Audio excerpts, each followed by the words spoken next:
Est-ce que vous êtes un grand acteur ou un petit acteur? Le fait aussi d'avoir un nombre de clients va vous permettre de prévoir des objectifs pour l'année prochaine, pour les 10 prochaines années. C'est vraiment vital pour votre entreprise.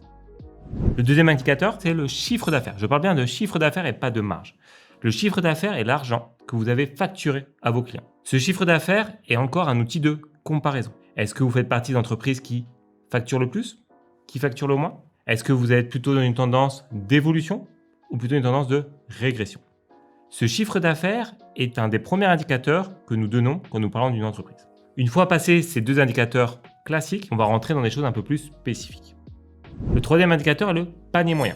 Alors, comment calcule-t-on un panier moyen? C'est très simple. Nous allons prendre le chiffre d'affaires généré par exemple sur les 12 derniers mois, divisé par le nombre de factures. Ce panier moyen va vous permettre de connaître votre niveau dans votre entreprise, dans votre secteur d'entreprise. En effet, si vous avez un panier moyen qui est beaucoup plus élevé que vos concurrents, c'est que vous êtes dans du haut de gamme. C'est-à-dire que vous avez une prestation et des qualités de service qui doivent être supérieures à l'ensemble de vos concurrents. À l'inverse, si vous avez un panier moyen beaucoup plus faible que vos concurrents, cela signifie que ça peut être soit une stratégie, ça veut dire que vous voulez acquérir des nouveaux clients via un prix plus bas, soit vous avez une marge de progression en termes de service et de qualité. En tout cas, se situer sur son panier moyen est primordial pour un CEO. Le dernier indicateur de cette phase-là est la dépense moyenne. Comme le panier moyen, on va prendre le CA facturé sur les 12 derniers mois, divisé non pas par le nombre de factures, mais par le nombre de clients. Cela vous permet d'avoir l'argent réellement dépensé par un client au cours d'une période. Mais à quoi sert cet indicateur?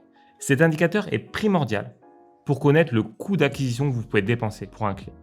En effet, prenons un exemple classique, un client vous ramène sur 12 mois 1000 euros. Il est inconcevable de dépenser plus que cette somme pour l'acquérir.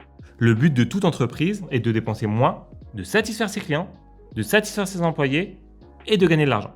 Pour gagner de l'argent, il faut savoir combien dépense un client chez vous. Bon, j'espère que vous me suivez jusqu'ici.